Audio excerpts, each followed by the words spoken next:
came back from a 4-day work trip and found a construction crew jackhammering my front yard. I thought I had the wrong address until I saw my dog's chew toy under the bush they were about to rip out. Then I saw it. A half-built shed sitting right on my property with a sign that read, HOA storage members only. On my land. While I was gone, I parked, walked over, and asked the foreman why he was tearing up my yard. He told me to take it up with the HOA. So, I did. I drove straight to their office and found Karen, the HOA president, sipping from a Boss Babe mug like she owned the entire zip code. She barely looked up. We are expanding storage for neighborhood tools. The board approved it. I kept my voice steady. You approved it on my land. She smirked. It is common area. You are confused. I was not confused. That land was mine and I had the deed and plat map to prove every single inch of it. Drop a comment and tell me what state you are watching from, because I guarantee you have one of these people in your neighborhood right now. I went home, pulled every record I had, highlighted the property boundaries, and emailed it all to the HOA with a written demand to stop construction immediately. No response. 2 days later, I came home to a poured concrete slab, flattened grass, bulldozed bushes, and shed walls halfway up. On my property, I printed a 3-foot wide sign reading private property, you are trespassing, drove a post into my lawn, and called my real estate attorney. By the time the HOA sent me a letter claiming I was interfering with community development, my lawyer had already fired back with a cease and desist. Certified mail, return receipt requested. 10 business days to remove every structure from my land. They signed for it, then ignored it. Instead of backing down, Karen escalated. The next day I found 2 citations in my mailbox. One for my no trespassing sign being aesthetically non-compliant, the second for unauthorized landscaping changes. The hole they had jackhammered into my lawn counted as a landscaping alteration and I was being fined for it. I showed up to the next board meeting with printed copies of my survey, deed, and time-stamped photos for every board member in that room. Karen greeted me with her trademark smirk. Oh, it is Mr. Carey. Survey lines. Ready to cause a scene. I stayed calm. Your shed is 10 feet onto my private property. I have notified you in writing. You are choosing not to fix it. Karen leaned back. It is for the benefit of the community.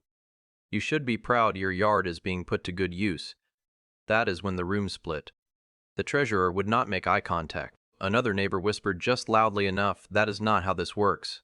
My lawyer filed for a temporary restraining order and added retaliation to the complaint list. Then a county building inspector showed up.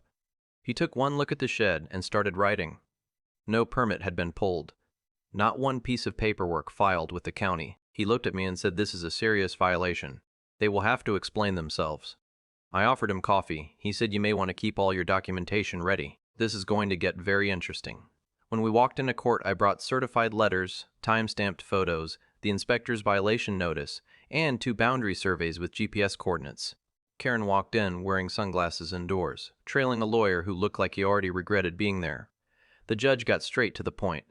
Who owns the land? We submitted the deed and plat map. Our surveyor took the stand and pointed to the boundary stakes still visible in my yard. The structure crosses the property line by 10 feet. No easement, no shared rights, no ambiguity. The HOA lawyer argued the board had assumed it was common area based on historic use. The judge looked up. Did you pull a permit before construction? No, Your Honor. Did you verify ownership before breaking ground? The board believed the area was common property. I did not ask what they believed. I asked what they verified. Silence.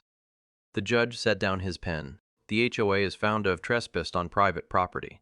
The absence of permits, the retaliatory citations, and the continued occupation after formal notice demonstrate willful negligence. Effective immediately, the HOA is ordered to demolish the structure, restore the property, and compensate the plaintiff for all damages, court costs, and legal fees.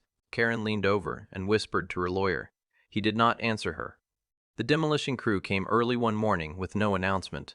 No newsletter, no ribbon cutting, just a quiet crew trying not to be seen as they dismantled everything they had arrogantly built. I watched from my porch with coffee while Karen stood across the street pretending not to look. My lawyer made sure every cent of the $94,000 settlement was collected. Karen resigned the following week. Her email read, "Due to increased personal obligations, I will no longer be able to serve this wonderful community." The new HOA president was a retired judge who had started clapping the moment the demolition began. Every fake citation vanished from the record. Karen still lives here. She walks her dog quickly now, head down, sunglasses on, never making eye contact. All it took was one property line, one good lawyer, and the willingness to fight back. If you are dealing with your own version of this, drop your story in the comments. These people count on homeowners not knowing their rights. Hit that like button if the property owner won today.